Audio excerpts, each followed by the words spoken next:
Intanto mi vedete in movimento perché devo comodamente andare a prendere mia figlia.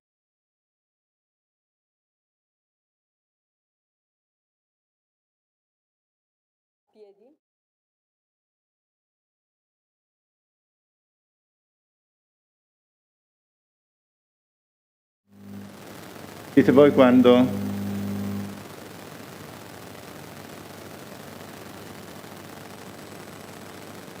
Good morning, everyone. I am Mario Pianta, President of the Istituto di Studi Avanzati Carlo Azeglio Ciampi of the Scuola Normale Superiore, and it's a great pleasure to, after 2 long years of the pandemic, to have a new session of invitations to international renowned scholars who are visiting the Scuola Normale Superiore with bringing contribution and insights. Today we are very happy to have with us Michael Zürn, who is the current Carlo Azeglio Ciampi visiting scholar at the Scuola Normale, but is a professor of international relations at the Free University of Berlin and is a director of the research unit on global governance at the WZB Berlin Social Science Center in Berlin. He has been the founding dean of the Hertie School of Governance in Berlin and has a distinguished academic career.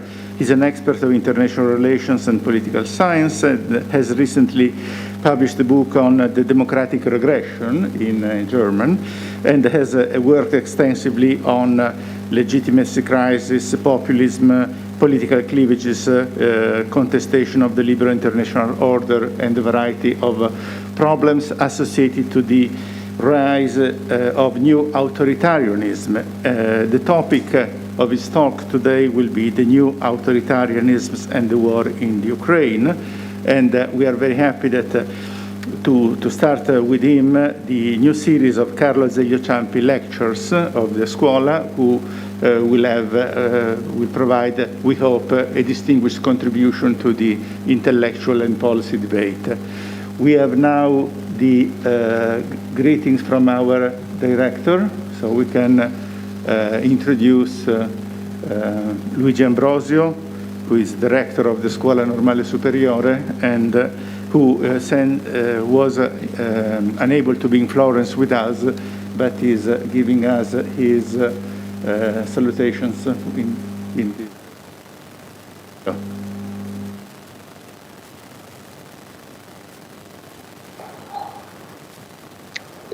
Good morning. I am happy to introduce Professor Michael Zürn, who is a Carlo Azeglio Ciampi visiting scholar in the Scuola Normale Superiore. He will deliver to us a talk on the new authoritarianisms and the war in Ukraine. Of course, these are very timely topics, and I have to say that there is a very large and also largely rational debate on these issues. So it is quite important to hear the opinion of a qualified scholar on this aspect. And of course, after the talk by Professor Zürn, there will be a discussion led by Donatella Della Porta and Hans Jörg Trenz. I'm sorry not to be able to attend in person also because today we have a meeting in Pisa of the ELISA consortium, but I will be very glad to listen to the recording on the YouTube channel of the Scuola Normale.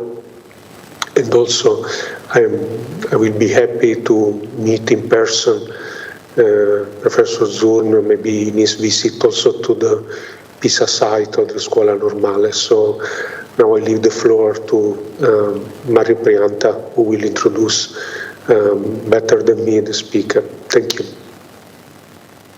Thank you to our rector, Professor Luigi Ambrosio. The day will be organized with an extended presentation by Professor Michael Zürn, and then we have Donatella Della Porta and Hans-Jörg Trenz, both professors at the Scuola Normale Superiore, who will be the first discussants. And then in the discussion we will have further contribution from Professor Francesco Strazzari of Scuola Superiore Sant'Anna in Pisa, and from other colleagues and PhD students in the class. The people who are following this event on YouTube are free to write in the chat questions and comments, and I will pick them up and put them on the floor, to the floor. Thank you again, Michael. So you have your 40 minutes of presentation, and we look forward to be challenged in our understanding of current transformation in political system and the worrying rise of authoritarianism. You have the floor. Thank you very much. Thank you very much, Mario, for this very kind introduction. And it is a real pleasure to be here, to be the first one who is obviously reopening this series here. And it is also a huge pleasure to be here as a visiting scholar at SNS. So, I mean, this is really a space here which is very enjoyable. I was told that I'm expected to still wear a mask, so I'll do this as a good German. I follow the rules, of course. If there are any problems with understanding that I'm not clear enough, please give me a sign, then maybe I'll change it, or I go even closer to the mic than I am right now. So, the theme today is the new authoritarianisms and the war in Ukraine.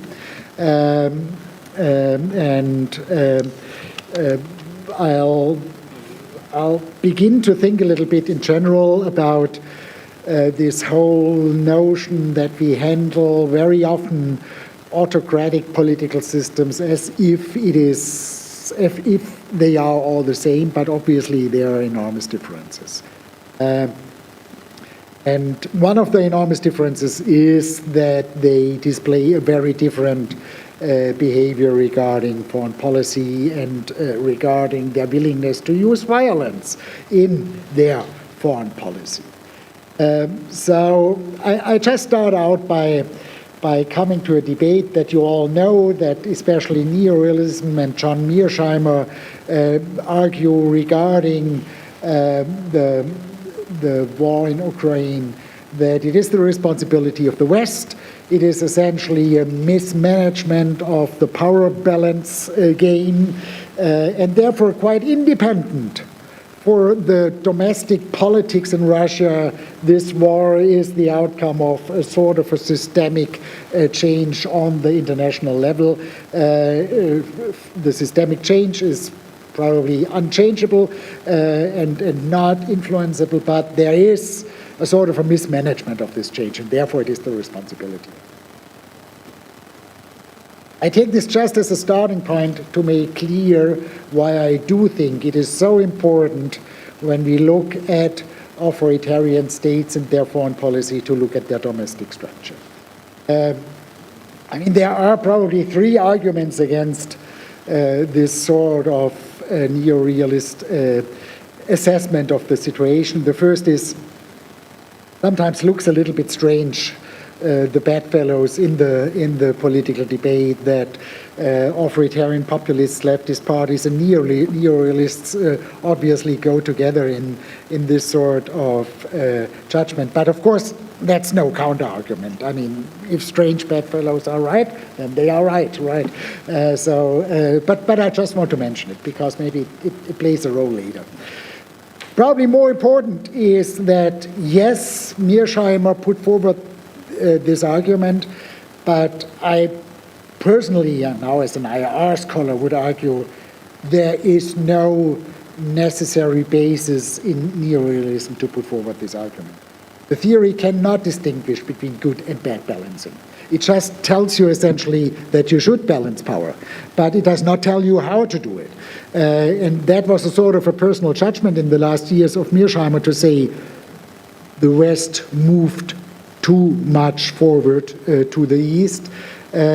But at the same time, neorealism tells you should always counterbalance other powers. And it was John Mearsheimer in, I think, the early 2000s who argued we should give Ukraine nuclear weapons. Maybe he was right. Maybe this would have avoided the war, I don't know. But in any case, that would have been even more a sort of a provocation of Russia than the sort of discussions about membership in the NATO. Now, that's the second reason, I think an important one, but the most important now for the argument here is that the theory ignores domestic politics and is essentially built on the billiard ball model. And I do think this is important in this current situation for probably 4 reasons. The first is, need to look inside the actor because it's also a question of timing. And the timing cannot be explained by this kind of theory because it happened in a situation in which Ukraine's bid for membership was de facto rejected. And Zelensky has given it up, and he stated it very clearly that he has given it up. There were debates in the West about giving them weapons, but giving them weapons as a substitute for NATO membership. So, I mean, if there would have been a sort of this sort of aggression in 2009, 10 or 11, the argument would be, I think, much more convincing than now in 21 or 22 when the membership was de facto rejected. Secondly, if we look for the justifications, we hear now a lot about there is no Ukraine nation, we need to de-Ukrainize the Ukraine, there are fascists and all those kind of arguments, which do not sound very much like a sort of a power balance. I mean, it's very much a justification in terms of the imperial nationalism of the Russian and Soviet Empire. And all the justifications that we hear right now have relatively little to do with the power balancing issue. Thirdly, and obviously also quite important in this respect, if neorealism wants to explain this war, it needs to argue that the decision to go to war was a rational decision by Russia, and I do have doubts that it turns out to be such a rational decision for the future of this country. We don't know yet, of course, but obviously there were a lot of disinformation on the side of the Russian leadership. There was a narrowing down of information channels, and obviously a sort of a closing of the leadership for a relatively small group in which the nationalist imperial ideology has dominated. So, I mean, in that sense, also the rational decision questioned here because there is a change in the domestic structure of this regime. Now, against this background, I want now to understand why this type of authoritarianism that is represented by Russia and the Putin regime, if you may call it for a moment this way, why this seems to be especially aggressive. And I want to make this argument essentially in 4 steps. The first step is, yes, we see a revival of authoritarianism since about the early 2000s, and we need to understand it. But in order to understand it, it does not suffice to look at a decline of democracy and at mechanisms of de-democratization. We need to understand the autonomous reasons why autocracies get stronger, not only as a sort of a negative function of the strength of democracy.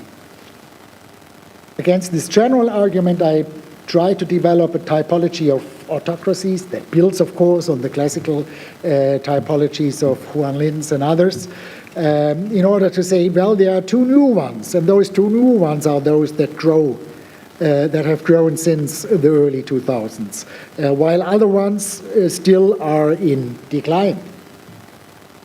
These 2 are those that I want to discuss a little bit more closely.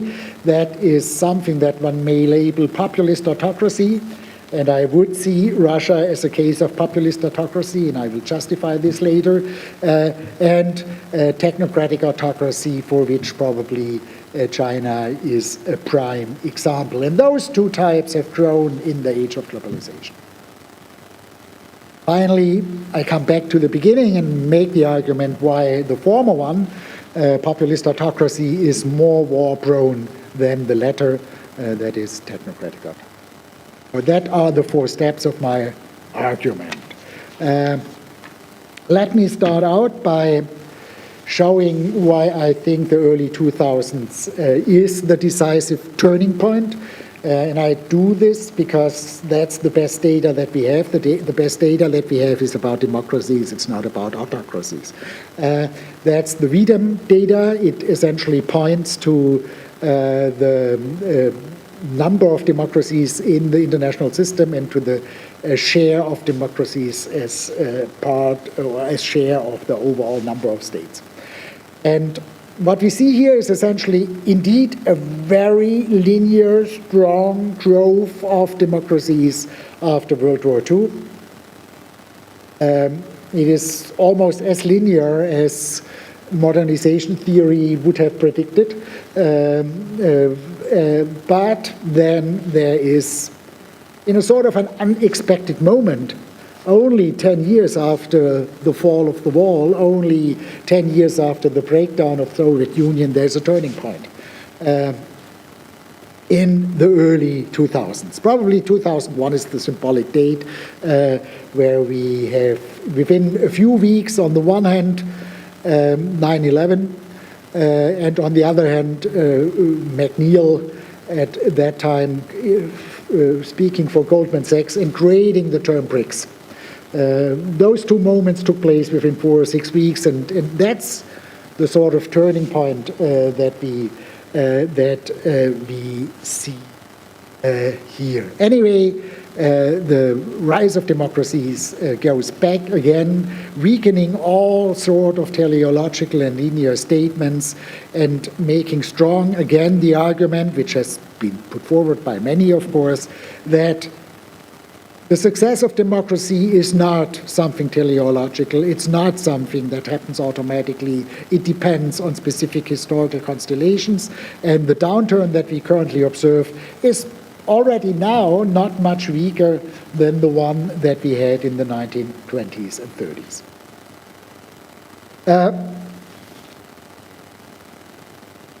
But as I said, in order to understand this trend, it does not suffice to look only at democracies and to look only at democratic regression or backsliding and all the terms that you know. It's a sort of an autofocus of democracies on democracies, and then the rise of autocracies is usually just seen as a sort of a negative function of it. Yes, we do have theories of democracies and we have theories of autocracies, no question. But we essentially only have theories of democratization and de-democratization. We have little theories of autocracy. What are the original reasons for autocracies to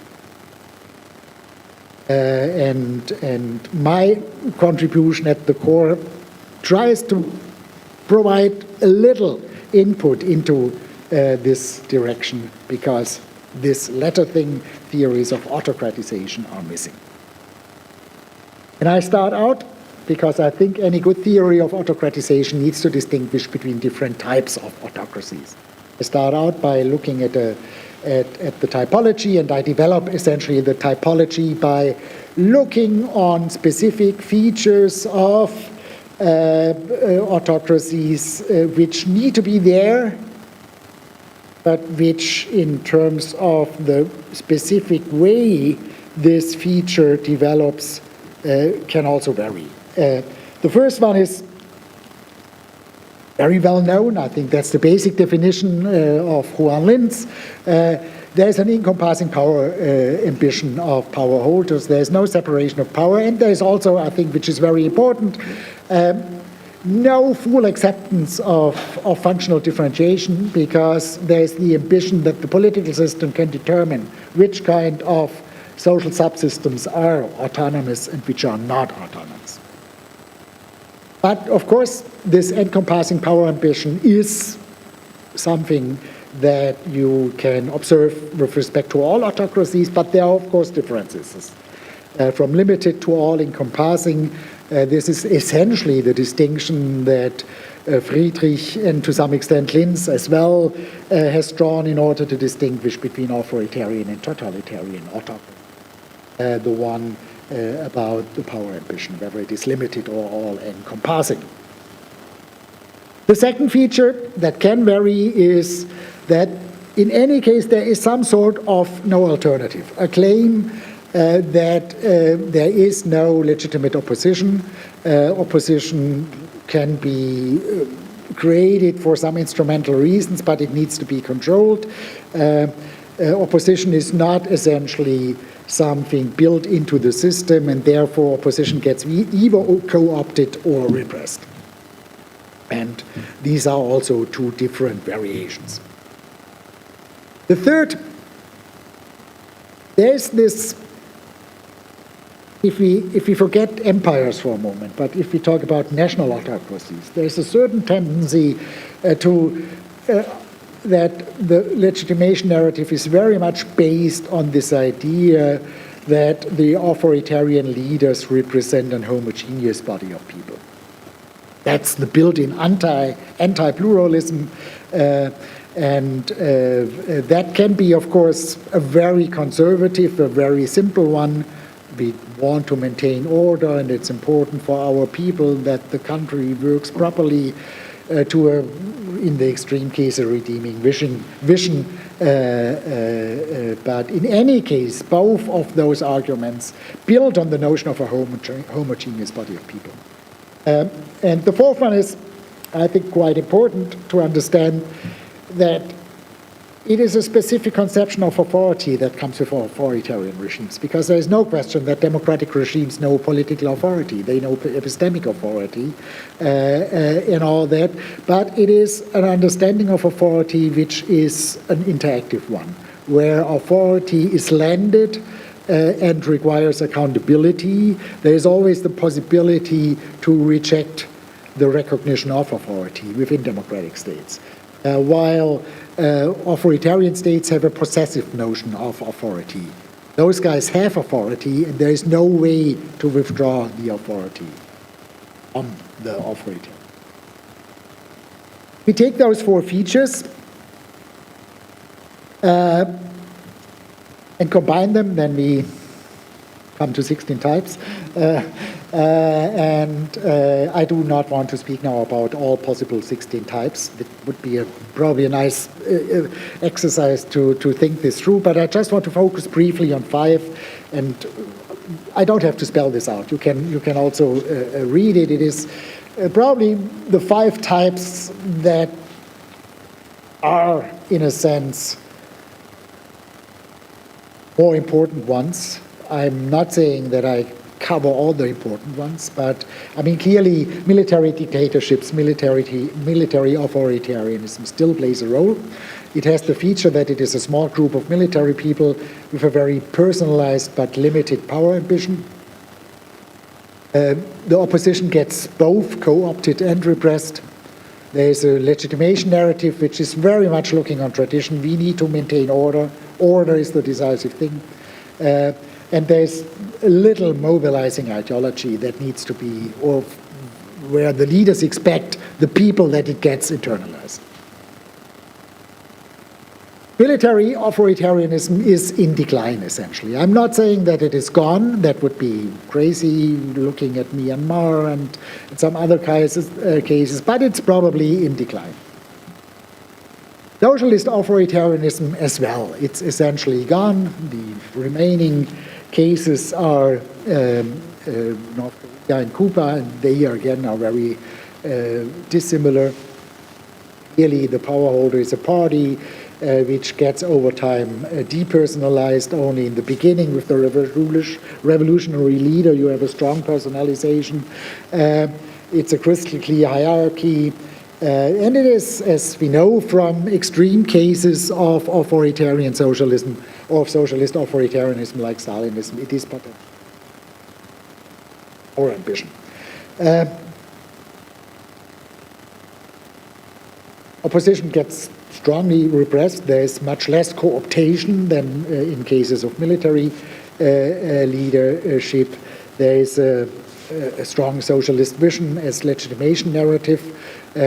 And it is built, at least originally, on a very strong ideology with the expectation that people need to internalize this ideology. Not only that they should follow the authoritarian rules, it's also the expectation that they should essentially internalize this ideology. In that sense, there are similarities to theocratic authoritarianism, which is probably the one which remains relatively stable if we compare the period before 1989 and after 1989. But then there are those two about which I want to talk a little bit more in detail and which have grown after 1989. And that's on the one hand something that can be labeled, must not be labeled, but can be labeled as technocratic authoritarianism. Here we have essentially the situation that a party elite, but which is at the same time a state elite, which is already quite depersonalized and has far-reaching but still not unlimited power ambition. The role of opposition is an attempt to limit their expansion. There's also an element, a significant element of repression.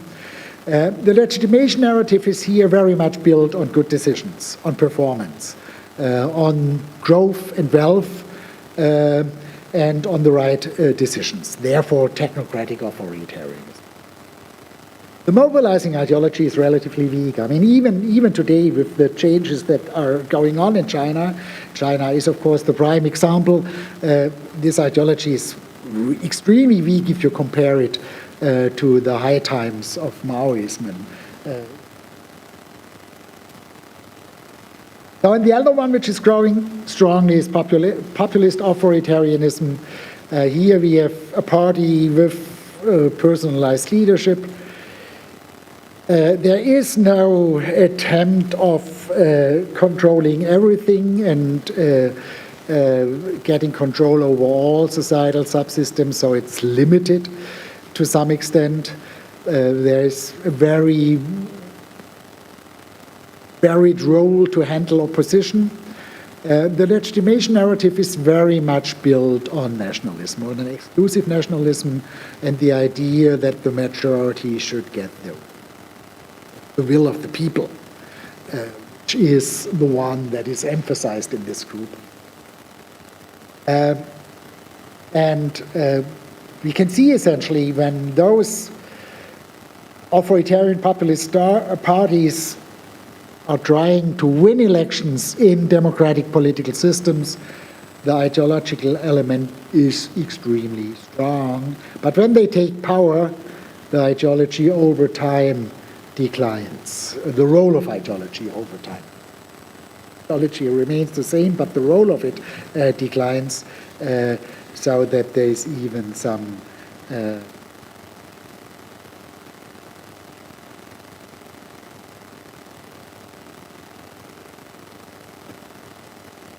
the term of Linz.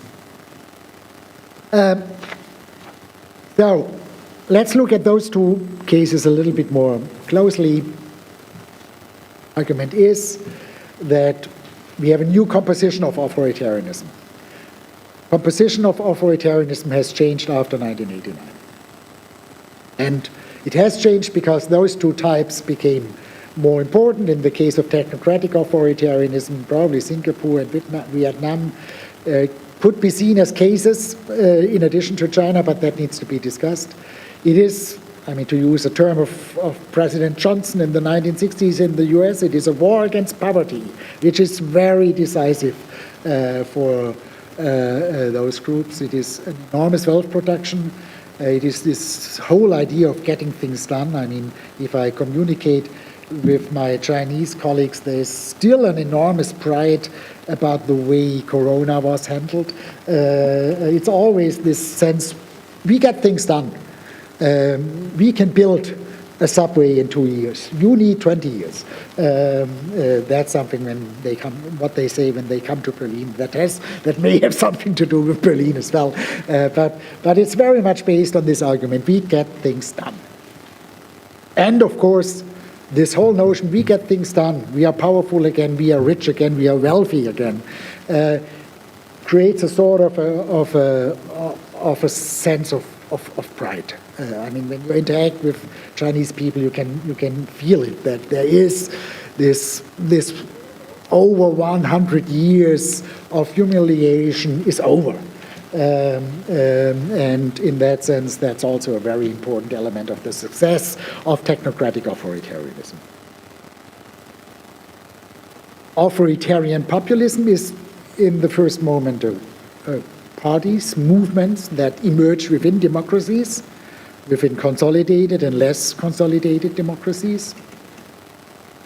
And in some countries, it seems that they play a role, that they have grown to 15% or something like this of the electorate, but there's little, or there seems to be up to this point, little danger that they take over power in those consolidated.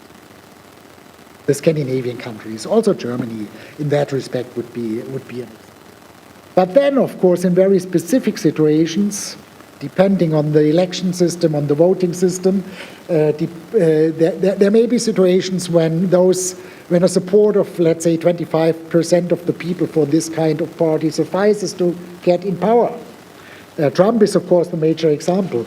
I mean, of the people who voted for Trump, was at best the half of those who voted for Trump who were authoritarian populists. The other were traditional Republicans. And let's see, and let's hope that this does not happen again now in France. So it is under very specific conditions when they can take over power. But if they take over power, then they try to undermine some of the fundamental pillars of the democratic political system. And this works much better in less consolidated democracies. And here we talk now about leaders like, of course, Orban and Kaczynski to some extent in Eastern Europe, but we also talk about Erdogan, Modi, Bolsonaro, of course, and Maduro, and some of those people. So, I mean, just to be clear on that, I do not think that all of those people who are described as leftist populists like Podemos or Syriza in Greece are populists. I don't think that they are authoritarian populists, but I would argue they are leftist authoritarian populists, and Venezuela would be a case of it. So Maduro belongs to it as well. By now, I mean, if you look at we are talking here about relatively big countries. I mean, Brazil, India, but also Turkey. Poland is not small. And at least in the times when Donald Trump was running the United States, we had about a third or even more than a third of the world population, which is governed by authoritarian populists. It's not anymore the exception. Why did this happen? Why do we have this change in the composition of authoritarian regimes? And here the argument is essentially it has something to do with globalization, with a sort of a background condition after 1989. And here I just used the original version of the famous elephant curve of Branko Milanovic in order to show what I mean. What I mean, if you look at this curve, you see essentially three decisive points for the argument that I want to make here. The first is we have this enormous growth in income in the so-called global middle class, and the global middle class is to a significant extent and to a large extent a huge economic success on this side. Then we have, as a second decisive point, this low point at the 80-point level. This is essentially the lower middle class, and the better working class in the industrial countries, in the consolidated democracies, they have gained very little, or according to this version, even lost to some extent of their wealth. Then, of course, you have this enormous rise of the richest people in the world, of the famous 1%, and according to the most recent data, this is even more extreme by now. The point is here that we see on this global distribution, it's suddenly the technocratic autocrats that are the most successful ones economically, and it is to some extent the consolidated democracies that are losing in economic relevance. And this is important for two reasons. One is, of course, that this sort of inequality translates also in political frustration in the Western world, allowing for the rise of authoritarian populists. But it also shows the success of technocratic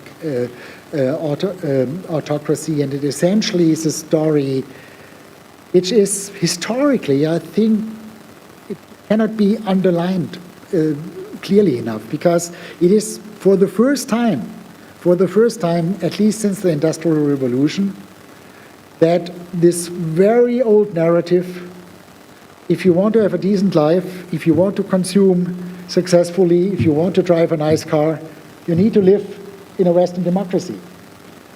But this story, this narrative is very much weakened by this sort of elephant. Now, that's the background of the dynamic and maybe the causes of the rise of those two types in terms of technocratic authoritarianism. The background is, of course, the complete control of the state apparatus. Those socialist countries which survived 1989, they still had complete control of the state apparatus, and then there was an attempt to adapt to the new situation. Liberalization, then striking down the protests at Tiananmen Square. So it was a process of adaptation, and it turned out that it was evolutionary, a very successful adaptation of economic output. All this increased self-confidence, attempts to export the model, and many people talk now about a new systemic. But if we talk about a systemic competition, we should be very clear in this case. We are not primarily talking about a military competition. We are talking primarily about an economic competition. To compare the situation between the West and China with the East-West conflict before 1989, we had a sort of partial military superiority of the Soviet Union and a very clear-cut economic superiority of the West. In the moment, it seems to be almost reversed. We have clearly a military superiority of the West. There's just no question about it. And we have, in terms of market dependence, to some extent, more dependence on the Western side, on the Chinese market, than the other way around. So, I mean, it has this whole logic has turned around, and therefore all those ideas that some people put forward, we need to use economic sanctions against China, seem to me not very sound.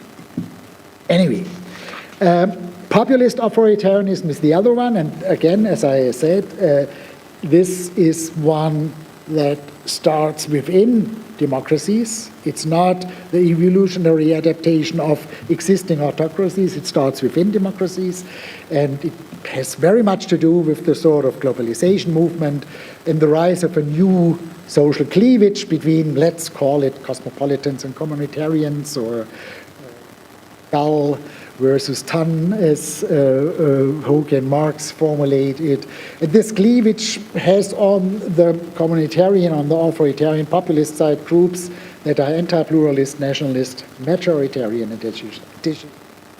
It is the idea, there is a homogeneous idea of the people, and these people are the only relevant people. There are no responsibilities beyond national borders. And within this group, it is clear that the majority decides, and it's even more clear what the majority wants. Strache, an Austrian authoritarian populist, has formulated very beautifully in an election campaign. There was the sentence, he knows what we want. And that means essentially the political will becomes pre-political. It is already given. It's only a question how to implement this political will, and that is the decisionism that is. And these groups are successful essentially because of a disappointment with democracy, because we not only have the inequality that I was talking about regarding the Milanovic curve, it is also a growing sense of lacking influence, of a sense on the side of those people who are economically disadvantaged to have a chance to change policy output. It has to do with growing problem of a lack of representation of especially less educated people in parliaments on the one hand, and on the other hand with a disempowerment of the majoritarian institutions. What I would label non-majoritarian institutions, and that includes on the one hand European and international institutions, but also the regulatory agencies, the Supreme Courts, and the central banks in those countries. All of those are non-majoritarian institutions on which there is no influence by going to the ballot. The small man in the small ballot, to use Churchill, cannot influence those decisions by going to the ballot. You need to speak different languages. You need to be able to understand the European political system. You need to be able to understand science to influence those kind of policies. I'm not saying that they are not influenced. I'm not saying that they decide completely independently, but they decide on the basis of an input which is only given to some people and not to all people. And that leads to a disappointment with democracy and the rise of those authoritarian populist parties. I just show this here briefly, that we see a relatively clear development that, and this is not meant causally now, that we have essentially a rise of the non-majoritarian institutions that goes hand in hand with a decline in trust in the democratic majoritarian institution. To some extent, the rise of authoritarian populists can be interpreted as an attempt to strengthen the idea of majority and the idea of majority. I do not justify authoritarian populists with this argument. In the end, their aim is to undermine democracy. But I'm just saying the basic appeal that they put forward has some rationality behind. That they undermine democracy, and I'm coming now to slowly but surely to the end. How many minutes do I have? 10 minutes. Perfect. You can see that I mentioned those 8 countries. It's written in German, sorry. I mean Brazil, Hungary, India, Poland, Russia, Turkey, US under Trump, and Venezuela. You see the black dots are those when an authoritarian populist leader was in power, and you can see essentially when they are in power, democracy is deteriorating. That's based on VDEM data, the ranking of the different democracies in VDEM, and you can see how they go down with an authoritarian populist leader in power. The only exception is Russia, because the data starts here at 2000 and it was already down at almost 0 at that point. But keep in mind, that's maybe important here, I would consider Russia as a sort of the end point of a populist authoritarian regime, because Putin was elected in more or less free elections. And he had a lot of time to rebuild the political system and to make it to a fully authoritarian political system. But the moment when he was elected, Russia was on its way to democratization, not as far as Hungary and Poland was, no question. I mean, it was a very unstable situation, but it was a democratization process that was going on. And in that kind of situation, Putin was elected. And even in his second election, it was a more or less free and open election, and Putin was elected. Only over time he got rid of the courts. He essentially undermined any notion of fair elections, repressed the opposition parties, and increasingly controlled the media. These are the four traditional mechanisms of those authoritarian populists. Now, the final 4 minutes in order to show why now, if we say those are the two types of authoritarianism which grow, why I do think that it is no accident that we see a war in Ukraine, and at that point at least not in Taiwan. The reason is the sort of features of the authoritarian state structure, which is different in those two cases. Let me start out by just one or two simple and broadly recognized findings in IR. The first is democracies do not fight each other. But always, I mean, this story is told very, very often, but some people forget to tell the second part of it, and that is democracies are involved in wars as often as authoritarian regimes. And that means, of course, there must be a huge variety between different authoritarian regimes in order to balance this out. And the important features of those authoritarian regimes that are aggressive is that there's very strongly personalistic leadership with narrowed down information channels, that there is a sort of a notion of need for success in order to justify the transition. There's a lack of economic success, and there's a very strong nationalist component in the ideology. These are the features that make authoritarian regimes more war-prone or more warmongering than others. And obviously, this speaks to some extent already to the weaknesses of the realist theory with which I started my talk. We do have a personalist leadership by now, a very strong personalist leadership. I mean, we all talk about Putin's war. We are not talking about Russia's war. Many people always emphasize, oh, it's Putin, it's not the Russians. So it is very much personalistic, and there is even debate whether the military supports it. There is an increasing need for success. Many people point out Putin wants to be in the history books of Russia, and there is no economic and social development really visible. In that sense, the normal thing at that moment is to turn outside in order to produce this success. And of course, not to forget, it seems to be one of the final moments in which this is a country which has sufficient resources to wage a war. If only parts of the transitional ecological programs of the current American administration and the EU programs get through in the next 10 or 15 years, that means a significant part of the resource base of the Russian economy evaporates, essentially.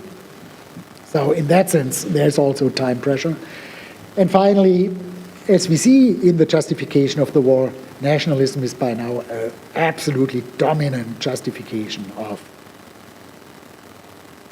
Therefore, the argument is populist authoritarianism is potentially much more aggressive than the technocratic authoritarianism. But of course, I mean, I'm not saying that those guys in Beijing are kind, nice, and sweet, and they are self-contained. I mean, they aim at expansion, as the West always did, by the way. They aim at expansion, but by more or less rational means, and war is no rational means in our age.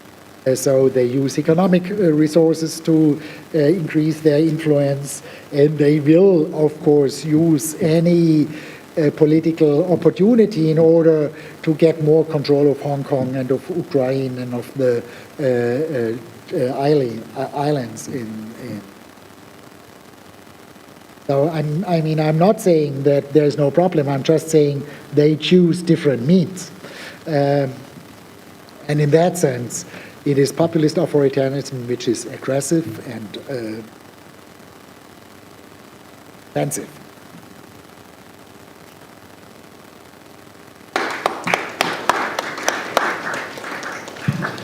Thank you very much, Michael, for this wide-ranging and challenging rethinking of the categories of our international order.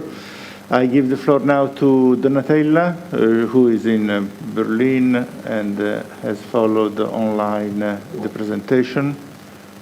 Thank you, Mario. Donatella, you have the floor. Yes, thank you. And thank you, Michael. In fact, it is a sign of the time that I am in your Bezzebe and you are in mine Scuola Normale Superiore, and that we can nevertheless be together in this virtual space. I have 4 sets of questions that I guess we can discuss also when you come back to Berlin, but maybe some of these already now. One is about conceptualization. So when I studied the path of democratization, I looked a little bit in the literature on autocracies, authoritarian regimes. And for instance, the types that were getting growing attentions were hybrid regimes that you do not conceptualize as such. And I think this could be problematic because you tend to distinguish the binary concepts of democracy or non-democracy, while this literature pointed at various degrees. So also indexes of democracy like Freedom House, but also better ones, tend to consider the shifts within these different degrees.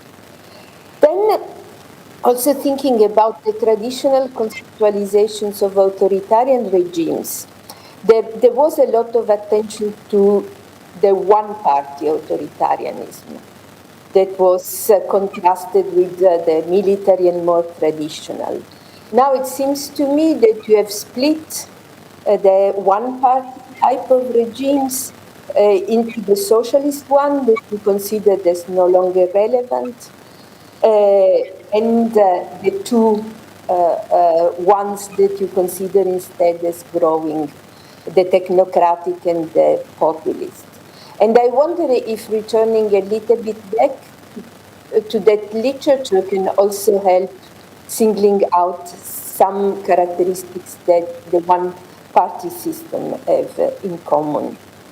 Third, also questions also related to conceptualization. I was wondering if the real difference between the technocratic and the populist forms was that the technocratic was successful, and in fact, when you presented the table, you said the success of the technocratic and the rise of populism. So is populism a form of technocratic authoritarianism that has been economically unsuccessful? Is that also a shift that is important to consider? Second set of questions refers to theorization. And it seems, especially in the beginning of the paper that was circulated, that you aim at a sort of global theory. While a lot of literature had gone towards middle-range theories, more time-sensitive and history-sensitive, you stress the importance of having a theory of de-democratization. And for thinking about this theory, I was thinking if, besides the types of authoritarianism, you should not also reflect on the different paths. because the graphics that you present in the beginning are an aggregated decline, show an aggregated decline of democracy, but this is made by the combination of at least three paths. One is from good democracy to bad democracy, what we have also discussed together in conceptualizing democratic backlash. One is a sort of shift from bad democracy to partially free countries, what Nancy Bermeo and others call democratic backsliding. And then there is a sort of shift within authoritarianism, from less to more authoritarianism. And it seems to me that in your presentation of the mechanisms for the development of populist autocracy, these different paths risks of being a bit confused with each other. Third set of questions is about what is missing in the theorization. You have done a lot, but the role of the discussant is always the one of singling out missing links. And what I was also thinking, relating it with a lot of research done also by common friends like Philip Schmidt on democratization, but also de-democratizations, that one of the elements that is a bit missing is the actors, also with reference to the type of elites that are present. And you talked about one type of actors, so the political elite, either the party or privatized. But I think that what is also important is to look at the specific characteristic of the political economic system, the role of oligarchs, and so on. And in this, I was thinking about what I considered as one of the most fundamental books about de-democratization, which is a Guillermo O'Donnell work on bureaucratic authoritarianism, in which he describes how a mix of military and technocrats in Latin America were responsible for a process of de-democratizations and at the same time also related with the specific forms of economic development. Fourth and final sets of questions are the implications. You talked of this typology and of being within the typology.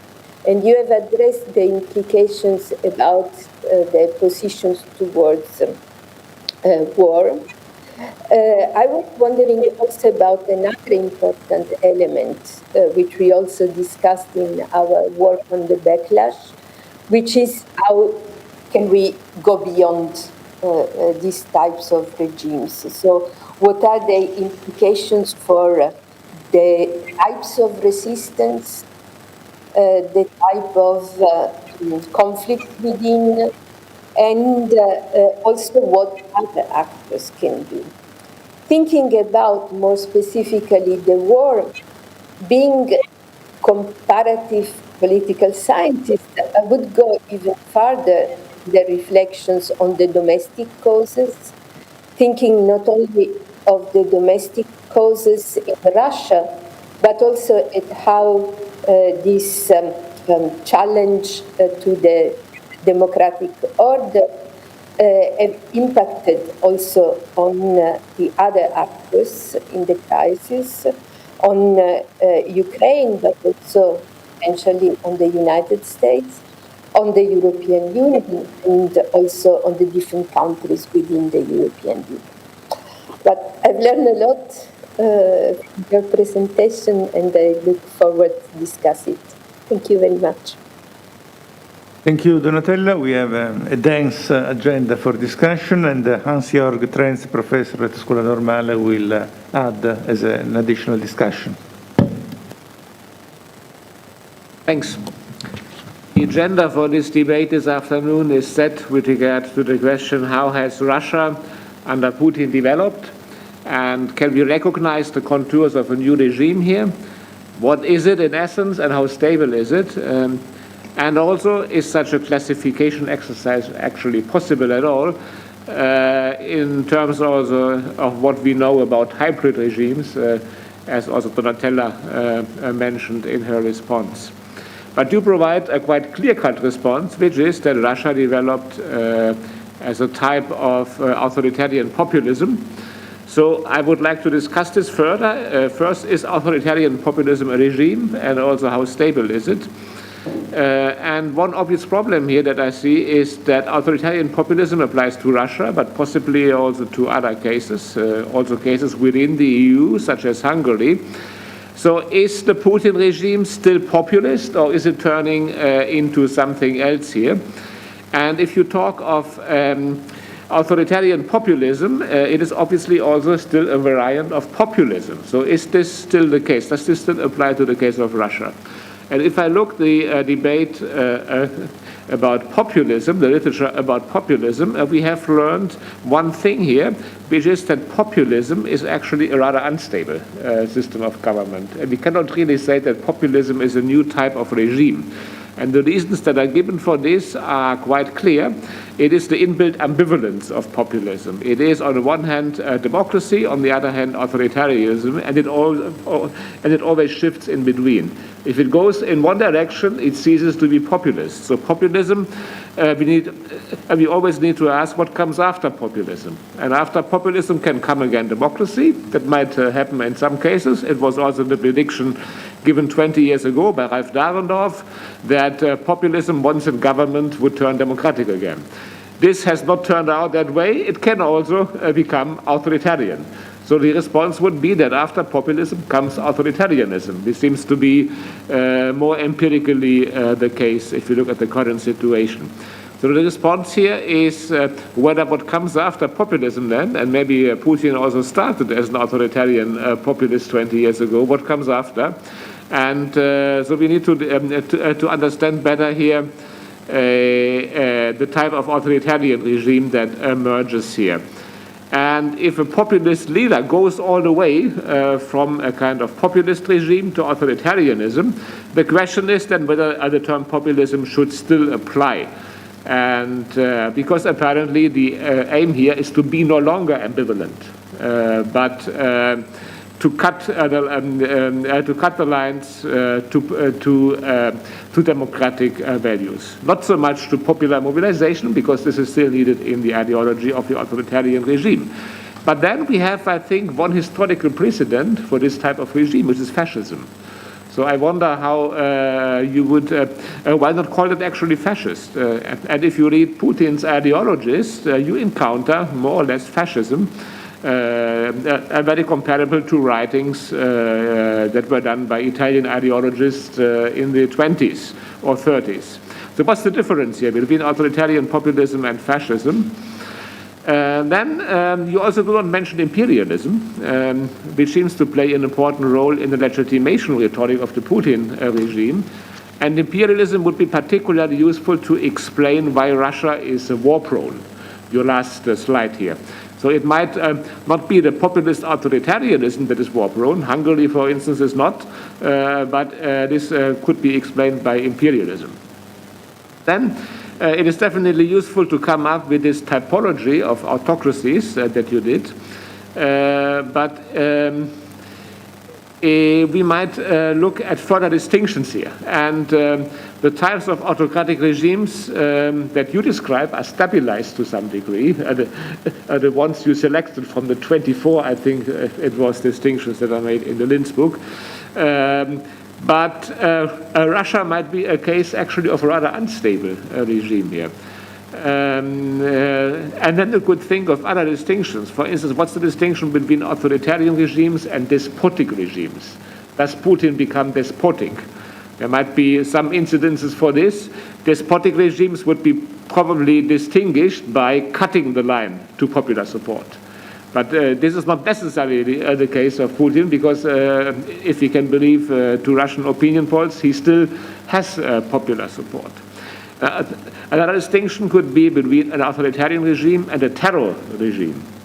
So a terror regime would be distinguished by very high levels of violence. Towards the outside, for sure, but possibly also at the inside, not necessarily at the center in Moscow, but certainly in the peripheries of the Russian empire. So then, in the case of Russia, we could find indications for such a transition from an authoritarian regime to a terror regime, but then there is also the anomaly that Russia still, that the Putin regime still seems to have a popular support. It is also interesting if we go this line and ask, does Russia turn into a terror regime? How do we identify actually a terror regime? And this is usually a description by the enemies. So it is, you need democratic states to identify a terror regime. So this is done through a kind of demonization strategy from the outside.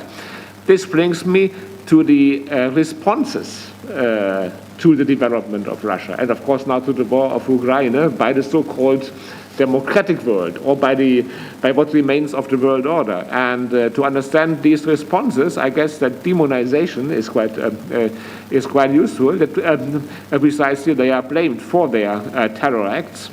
And these strategies of demonization also should be understood. They are not new, I think. That happened also in previous decades against Saddam Hussein, against Assad, against Milosevic.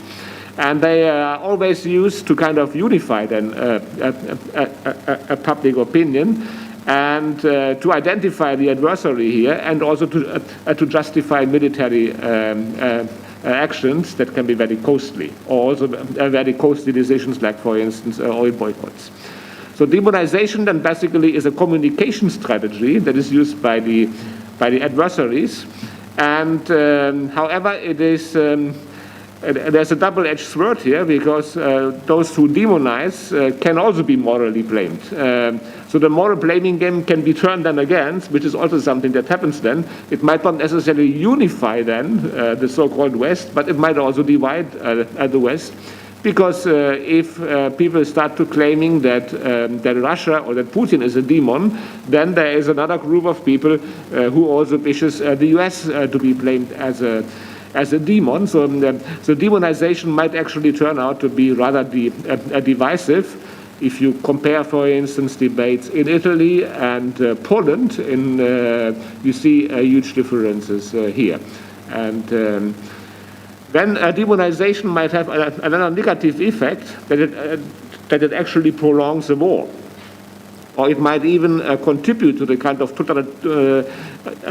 the type of totalization of war. So Ukraine has less incentives to seek a compromise if Russia is considered as a demon, and also the kind of diplomacy is blocked by this kind of demonization. So demonization has a clearly political agenda here, which contributes then to the militarization of the conflict. And this comes at a price. And then the last point I wish to raise here is with regard to your claim that we need a theory of de-democratization, and that we kind of can study here the contours of a post-democratic world order, whatever this is. And here I have some doubts that a theory of de-democratization makes sense if we have a corresponding theory of post-democracy. But post-democracy then would be a kind of stable regime with a kind of legitimacy foundation that is independent from the democratic order. So de-democratization might happen, so there is empirical evidence that it happens, but it must have an endpoint. So some new utopia of a legitimate order that could replace then democracy. And here I see actually a huge void. So I can see that Russia is still challenged based on democratic values and principles. I wouldn't be able to name post-democratic values that provide an independent legitimacy base here. And this holds both internally and externally. We have friends in Russia, we have traveled to Russia, so we know the country quite well, and we know that it would be difficult to uphold such a cleavage. And also the values Putin himself evokes are not different from the vocabulary of democracy, which is self-determination. He even claims that he fights for the self-determination of the Ukrainian people, which is an appropriation of a vocabulary that comes from democracy. So this means that Putin then can also be criticized precisely because he uses this vocabulary. So I cannot see a new post-democratic value order here that could lay the foundations of a legitimate post-democratic regime. And in absence of such an alternative, I think we will certainly face a period of large instability, but I would be hesitant to call it post-democracy. Thank you very much. So I think you have enough material for a first round of answer. We have later, so you have the floor now. We have later Francesco Strazzari. We also have a first question from the audience on YouTube by Alexander Lervink that I will report later. I invite additional questions from the listeners on YouTube. So you have the floor, Michael. Yeah, thank you very much, Donatella, and thank you very much, Hans-Jörg. It is indeed a lot of material, and I could use it for another 40 minutes, but I'll try to be brief, I promise. So I'll just take up, probably also somewhat selectively, the issue. First, on the conceptualization, I mean, I try to go in order and put one or the other thing together. On the conceptualization, I mean, yes, it is true that, of course, we do not have only clear-cut regimes and no hybrid cases or something like this.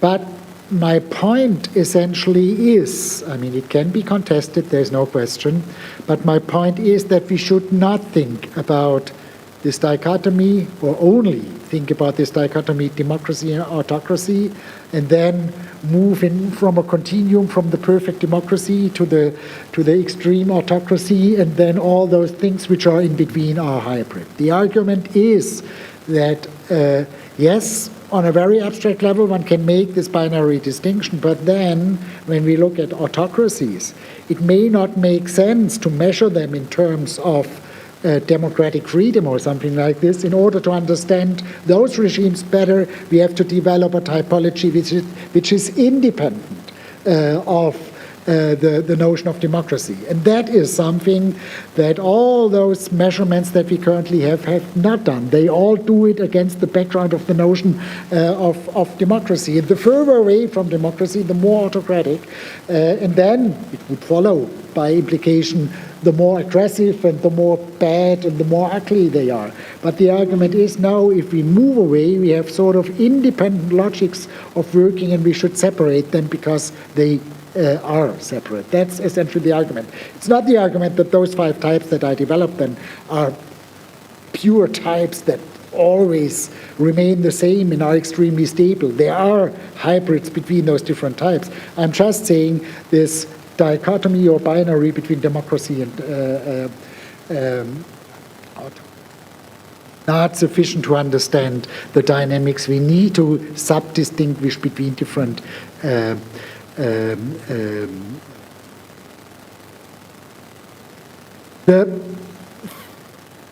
second point, I mean, absolutely true that it is very sketchy, and it may then come across at one or the other point as too little sensitive for the historical circumstances. I get this and I understand this, and I think there's a lot of truth in it. But then again, I mean, I would probably make the argument that there is a sort of a dependence on the global context, and the argument essentially is that the rise of those two types, technocratic authoritarianism and populist authoritarianism, is dependent on a certain historical constellation. And the historical constellation is the one that emerged after 1989. In that sense, it would be to some extent time.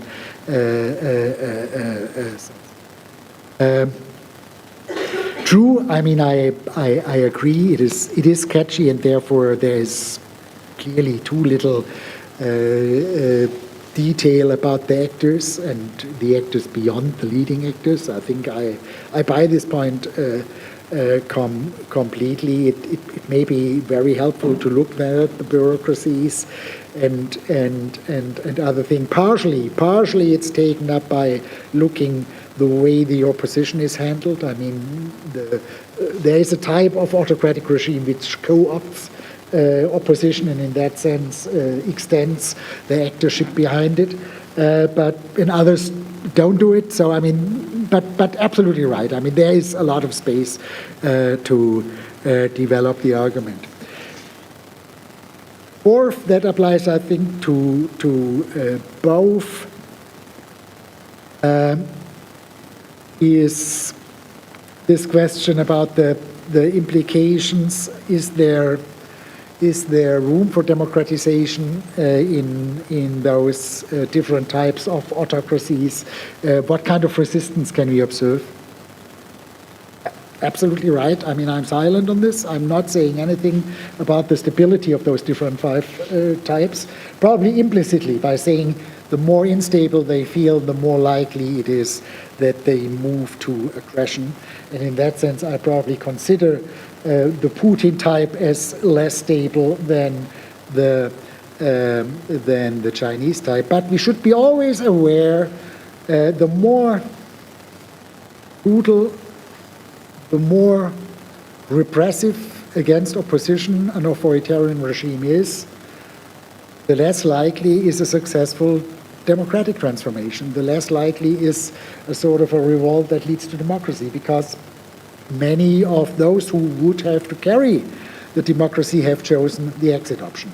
And that's exactly the sort of situation that we probably have in Russia, in the sense that we all wish that Putin, as a result of this war, is not anymore the boss of Russia. We all wish it to some extent. But then our second thought is, oh, what happens then? Isn't that then more worse than that? And that's the reason is because there's this very weak democratic resistance against the regime, and the weakness of the democratic resistance has also something to do with the fact that the liberals have already moved out of the country, and those who still stayed in the country move out right now. That's the sort of the sad story here. Hans-Jörg, I think your point is very important and very well taken. Authoritarian populism in power changes, and therefore I move it around and say authoritarian populist parties who control a state, who get in power, then a populist authoritarian regime. So it's then authoritarian is then the essential, and populist is the sort of qualification. I can easily understand if you say this is not a very convincing. I would be willing to say yes, maybe we should call it some form of despotic authoritarianism, self-regarding authoritarianism with sort of populist origins, but that's not very elegant either. So I mean, I see the point, and I see the point also, and that is, of course, built in your argument, that those regimes change over time. But that's something that I argue very strongly, that the longer those authoritarian populist regimes are in power, the more authoritarian they become, the more successful they are in undermining essentially the constitutional protection of the political system. In that sense, yes, this change is going on, and maybe there is a need for a better term to capture when the process has been finalized, as in Russia. But again, I'm relatively silent. You may criticize this. I'm relatively silent then on the question how stable it is afterwards. all our notions of stability are very much driven, of course, by the outcome that we observe. So I'm silent on this. That's right. But I still would argue that Putin is not a single case. I mean, maybe I'm saying things which may be unfair to some extent, but probably Orban is not that far away. I mean, it's a less powerful country, no question. But this process have been carried through very much. And there is, of course, in this case also some fascist ideology behind it. And even in the case of Trump, I mean, if you read Bannon, it's not different from the Putin guys. So, I mean, there is a common ideology here. That is something that I try to describe in terms of nationalism, decisionism, and things like that. That may come in specific cases, in specific forms. For example, in the case of Russia, you're absolutely right, nationalism is defined much more in terms of imperialism than, let's say, it would be in the United States. But still, these things, decisionism, nationalism, will of the people against procedures, that's the element of this ideology. And I would argue this is a stop here, and then we have more chances to go deeper into the debate.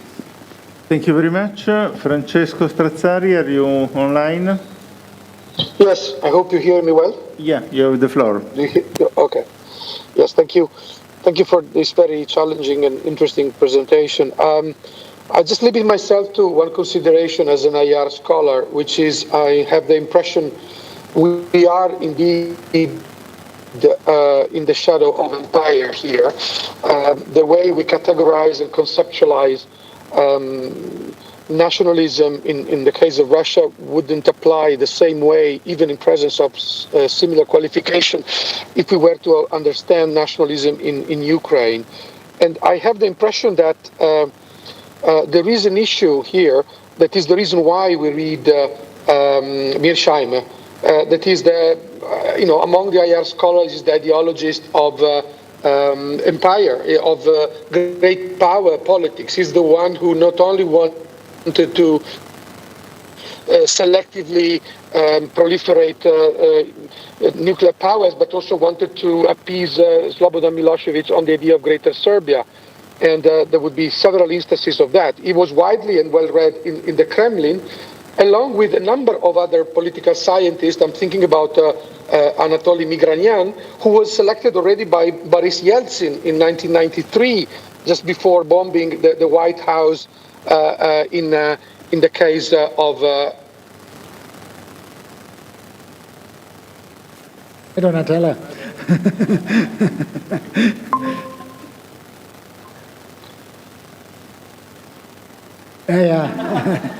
Francesco, we are losing you. Sí. Francesco.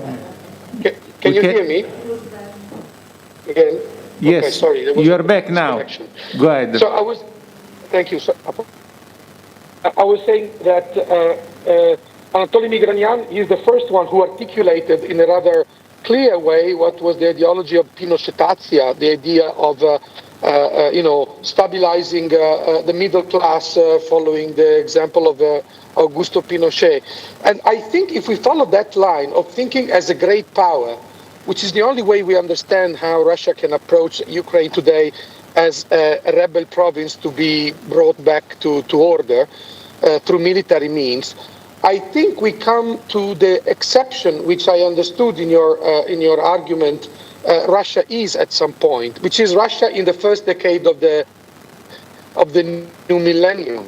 I mean, Russia between 2000 and 2010 is a country of fat cows with a rising middle class in St. Petersburg and in Moscow, with an idea of modernization under Medvedev and the idea that might bring about some pluralism. What seems to be a bit difficult to understand, if we don't use we give a stronger emphasis to the ideology of great power, is this resurgence of imperial nationalism by 2007, 2008.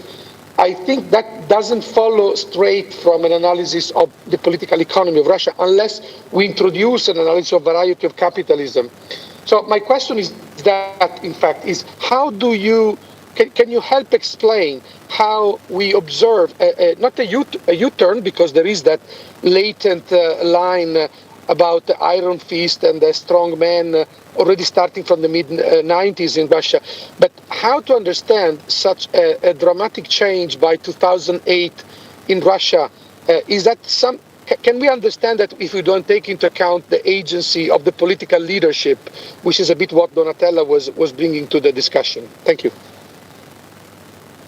I can perhaps add a few parallel comments on this. Francesco is bringing the great power dynamics into the story. I can, being a political economist, I would stimulate you to think more about the political economy dimension in the sense of the position in the international economic order of different cases of countries which are experiencing authoritarian varieties. In particular,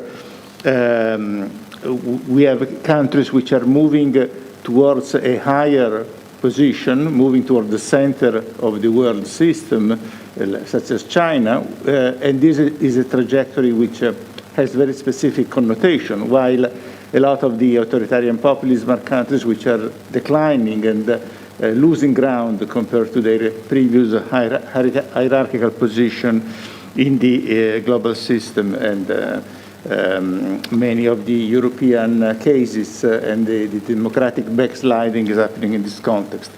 In parallel, I think the question of nationalism deserves a more careful investigation because it's so much connected to the use of military power as a tool for both domestic conflict, think of civil wars or repression of minorities in authoritarian states, but also in the case of Ukraine, the traditional model of interstate war.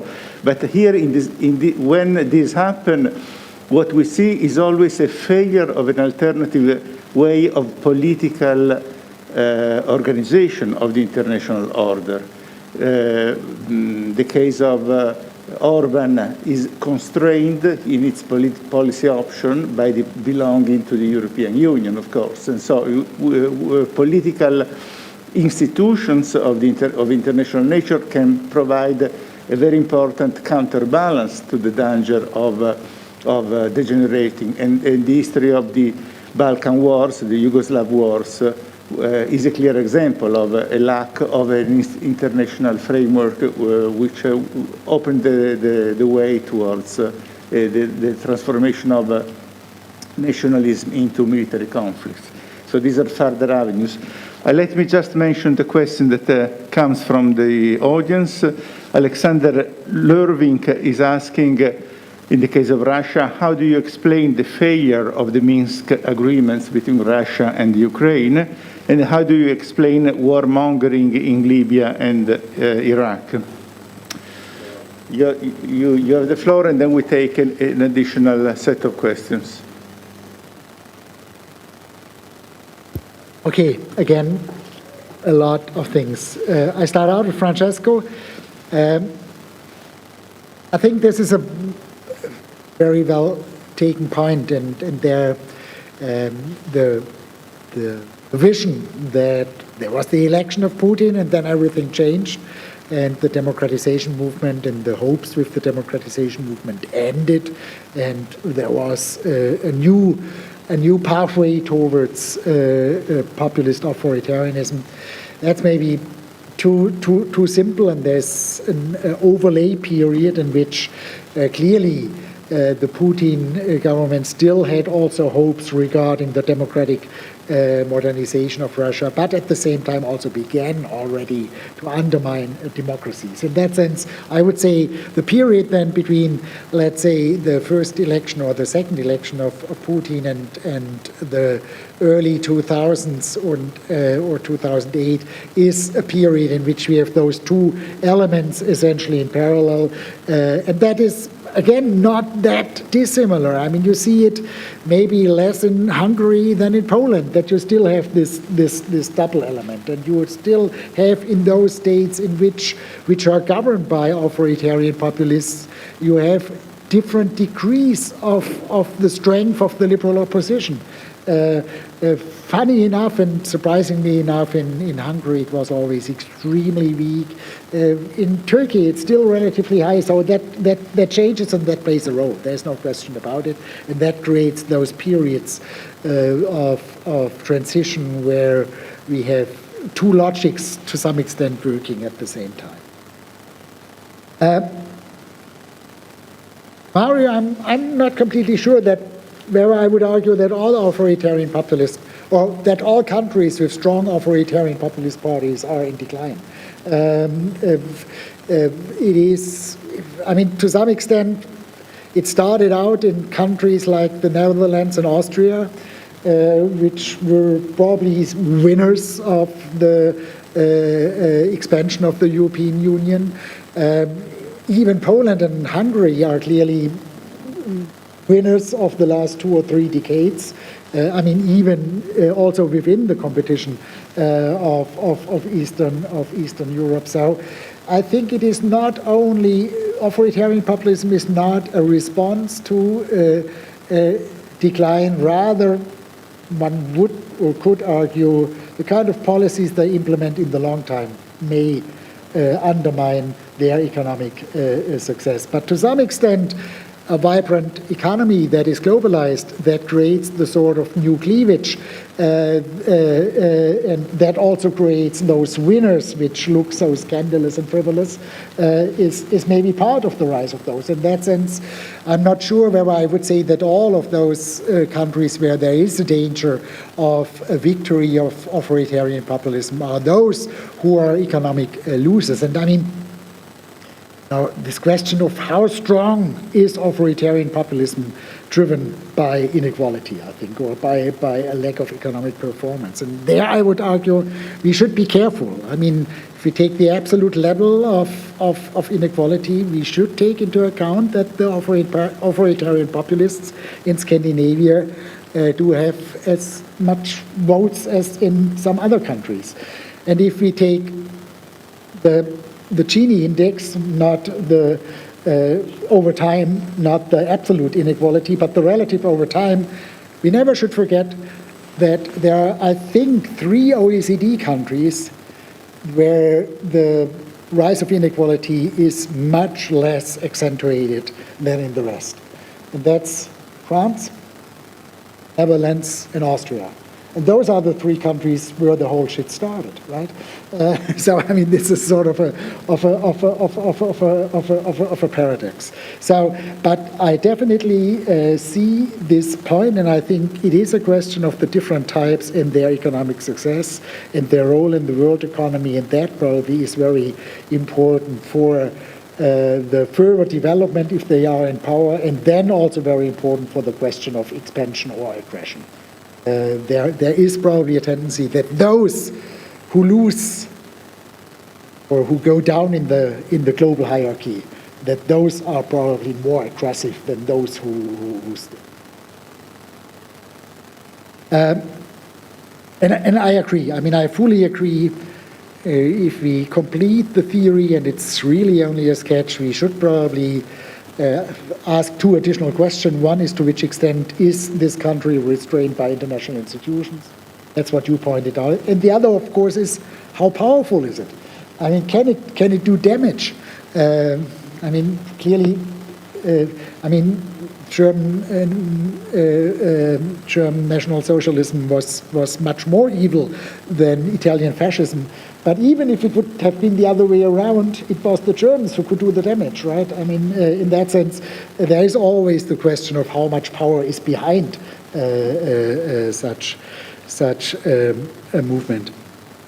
And then the question from the, well, yes, I mean, no question. There was a violation of the international law. Iraq war is a very clear case. And I'm not saying that democracies don't wage any war. I'm just saying democracies do not fight each other, and I'm also saying democracy wage wars as often as other states. So I'm not associating war necessarily with autocracy and peace with democracy. That's not what I'm doing. However, I still would probably make some arguments that we cannot compare the Ukraine aggression with the Iraq aggression. I mean, both are aggressions, both are violations of the international law.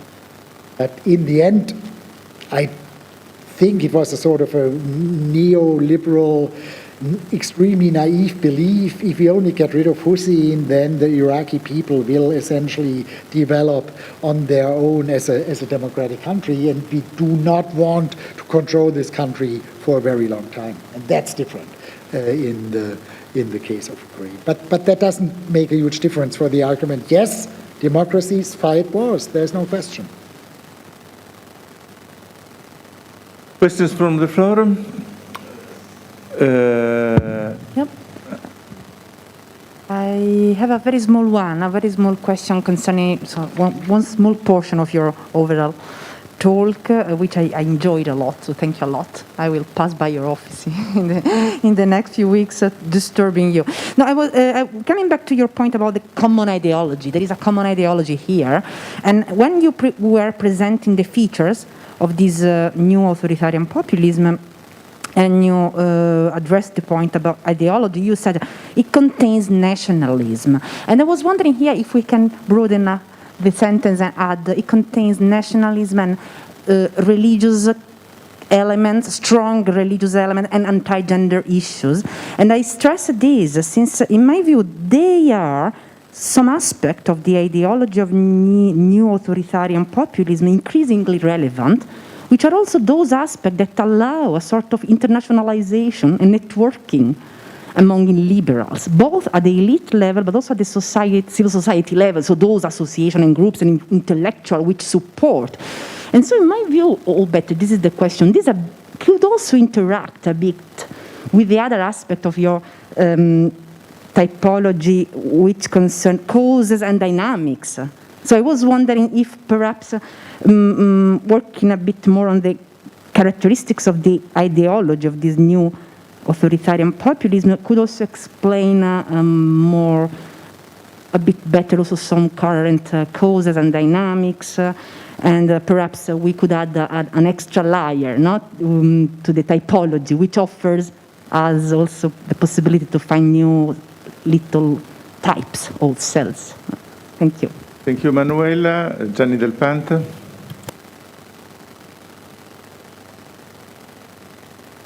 Yeah, okay. Well, thanks a lot, Michael. I really took a lot of notes, and I still have to reflect on the notes. And I also had an opportunity this morning to read the article that you circulate, publish in Perspective on Politics. And I believe that partially this is a follow-up on some of the arguments that you have developed there. And so basically, I believe that in your presentation there were two very different parts. In the first part, you try to introduce a new typology of autocracies with a specific reference to new types, whilst in the second part, try to say something on the outbreak of the war in Ukraine. I just want to comment on the first part, even because I've been researching on authoritarianism over the last year, so I'm interested in the first part, and I really believe that you have a strong argument when you underline two aspects. The first one is the fact that despite this kind of resurgence in interest on comparative authoritarianism, up to now we still have this attempt to define non-democratic regimes as regimes that are not democratic.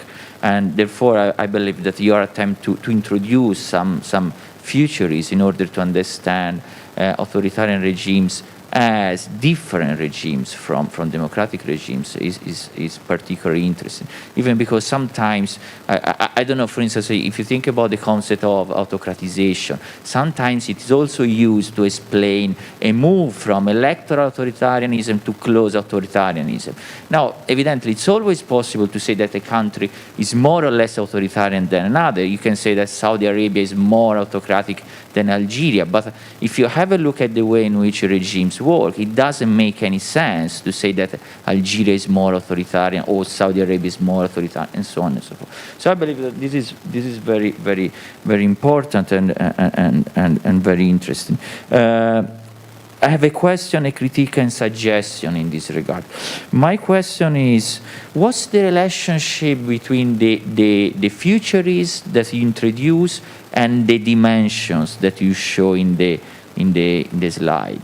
So at a certain point there were general futurists of autocracies, and then you introduce a typology based on 4 or 5 dimensions, I don't remember. What's the relationship between futurists and dimensions?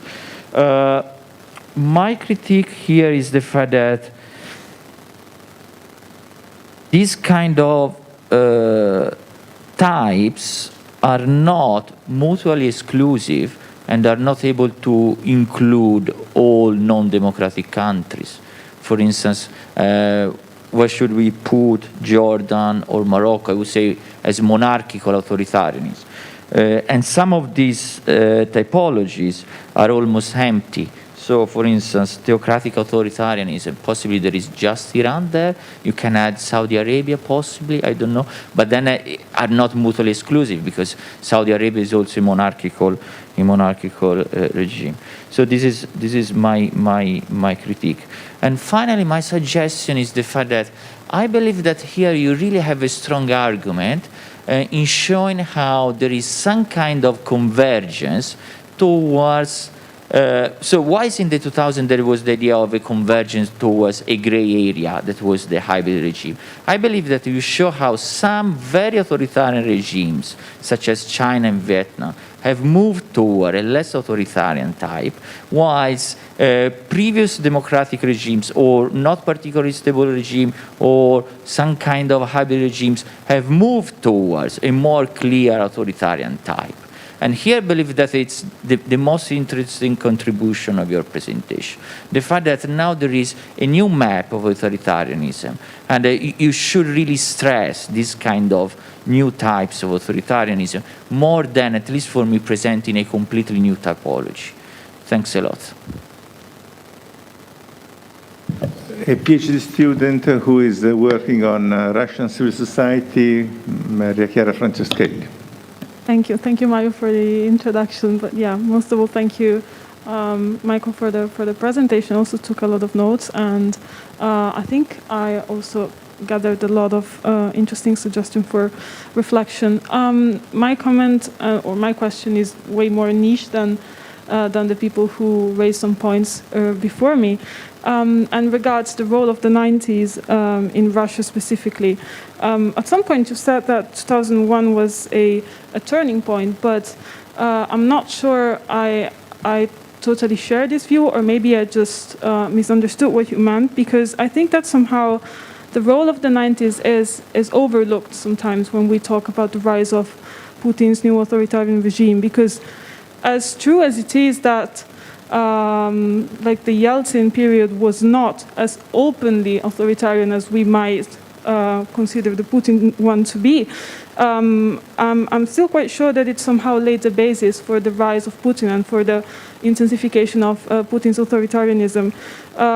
Also, for like an example of this is the 1993 constitution of Russia that laid the basis for a super presidential institutional system that then Putin consolidated, but Putin did not somehow like rewrote completely the 93 constitution, but it somehow amended it, adding some additional structure to something that was already there.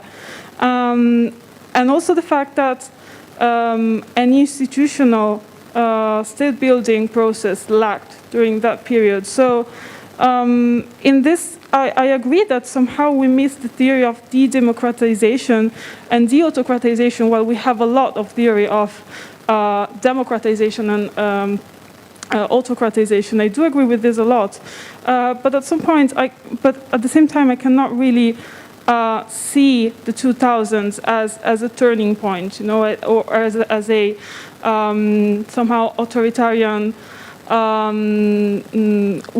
sudden wave.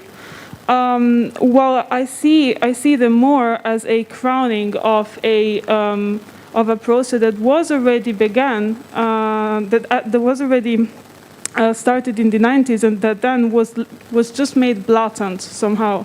Also thanks to also due to the privatization process that consolidated the economic power in a very restricted elite that was in turn strongly tied and connected with the political elite.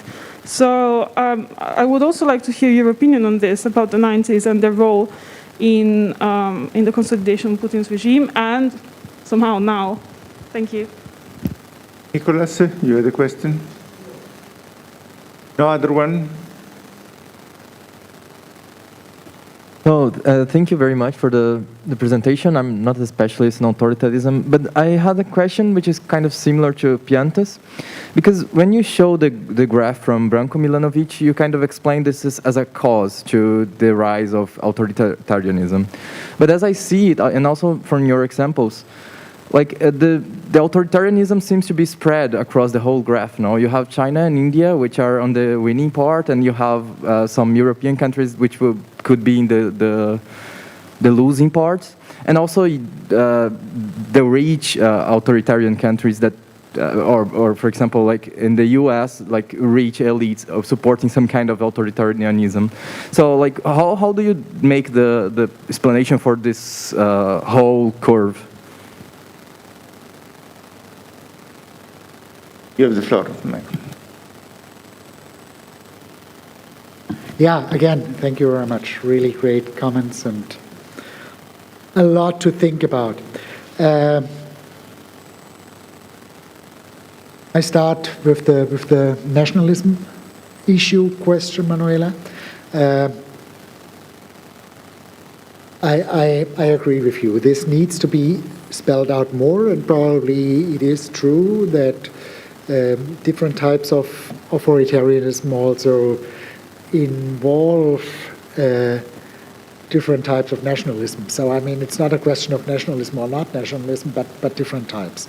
The nationalism of this populist authoritarianism that I would see has three aspects or three dimensions, I personally think. I mean, one is this very strong emphasis on sovereignty, on America first, on blah, blah, blah first. I mean, it is essentially the exclusion of any responsibility and any rights of people who live outside of the borders, which is sort of a remarkable move in an age of globalization when everything is connected with each other.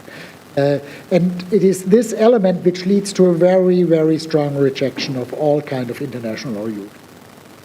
If there is one commonality between all of the authoritarian populists, it's the rejection of international and European institutions, it seems to me. And that's one aspect of this nationalism, this sovereignty first. There's, of course, another one that many, not all of those, but many then define the nation in a very 19th century ethnic exclusive style. But that's not true for all compared to the first aspect. I mean, if you look at Erdogan, that probably does not apply.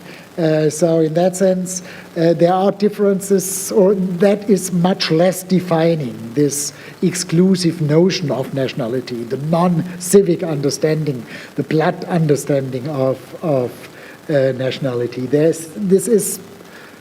This happens quite often, but it's not a necessary condition in this.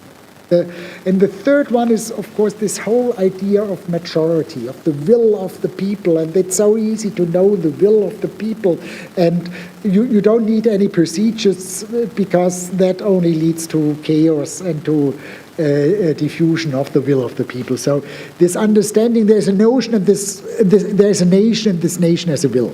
I think that's the first aspect of, the third aspect of. those three aspects vary in terms of different types of authoritarian populism. In that sense, I think your point to spell this whole idea of nationalism more out in more detail is a very valid. And also, thanks for those points. And I look forward to further debates. And I mean, what I meant regarding the question, this constitutive features and then the typology. The constitutive features are put on a more general level, and then different varieties of this constitutive feature essentially are the building stones of the typology. In that sense, if there is a sort of a constitutive feature that there is little self-restraint in the power ambition, then we still can see differences between additionally the authoritarian ones and the totalitarian ones. It is meant that they are related and that those features that are the building stones of the typology are different varieties of these constitutive features. That's the way it is meant, and there's probably need to make this. On monarchies and Jordan, yes, I mean, full agreement, those 5 do not capture all of the versions. Question probably is, if we take those 16 features, can we describe Jordan within this typology? And because there's a possibility for at least 16 different types, not talking about hybrid types now, only about the pure types, there's room for 16. So, I mean, it may be the case that we can describe Jordan with this typology. I have not developed this type, and it's not part of those 5 types. You're absolutely right on that one. And thanks for your suggestion. I mean, we will have a chance to talk about this. I mean, that's very helpful. Thank you very much.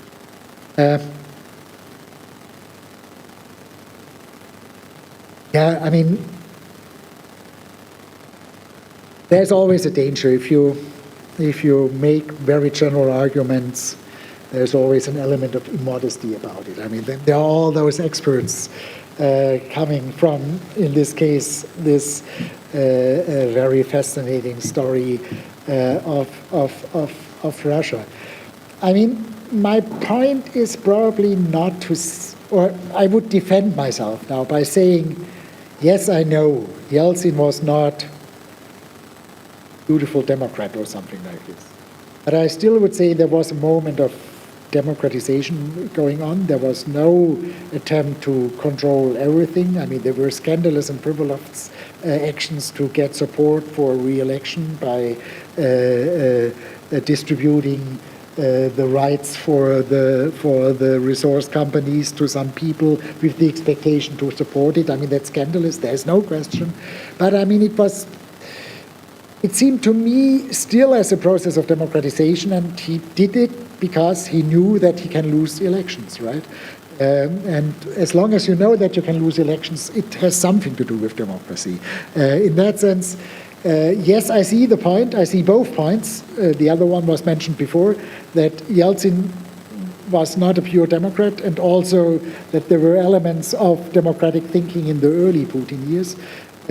But I still would say it is, over time, we see a sort of a significant difference, and we have this, at one point or the other point, a turning point, where the whole idea, the hope, the vision of democratization has been given up, and a sort of a revival of the old imperial thinking. I don't know how to exactly describe these turning points and when it exactly took place. The 2001 was only taken by the aggregate figure of the democracies. That was not something that I would apply necessarily. But I'm still not sure when I would make the point to say, well, now it has turned around, but I would the argument it has turned around, and there is a sort of hybridity built in the last Yeltsin years, but also in the early Putin years. I do not mean to say that this global distribution of wealth is explaining both types of authoritarian regimes. I mean, I'm trying to say this is a sort of background condition, a background condition which identifies and which describes the sort of historical constellation in which this happens. Then the more specific reasons that I put forward are much more less economic in a sense. I mean, I'm essentially saying it is not necessarily especially high level of inequality that leads to the election of authoritarian leader. It is an especially high level of disappointment with the democracy. That's a political explanation against the background of this economic globalization setting. So in that sense, yes, this cannot explain it. I would say the sort of variations that we talked about and that I responded also to Mario about, it's not always the more unequal a society is, the more votes the authoritarian populists have, and the other way around.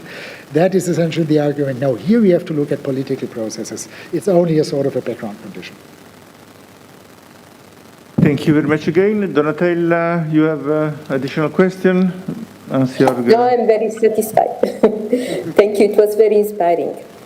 Thank you very much to Michael and to everyone who has joined the discussion. I think we are lucky with this Ciampi visiting fellowship to have you for quite some time with us, and so many of us will be interacting with you and challenging ideas and explanation that may be relevant for our continuous work, with also this interdisciplinary perspective, which is the strength of our all efforts. So I thank you very much, every one of you, and in particular Professor Michael Zürn. And I'm glad that this opportunity of opening up a discussion will be available on the YouTube channel of Scuola Normale Superiore and will continue to be an ongoing discussion. Thank you very much. Thank you. Thank you very much for the debate. Actually had followers on YouTube on live stream. I just received here feedback from friends.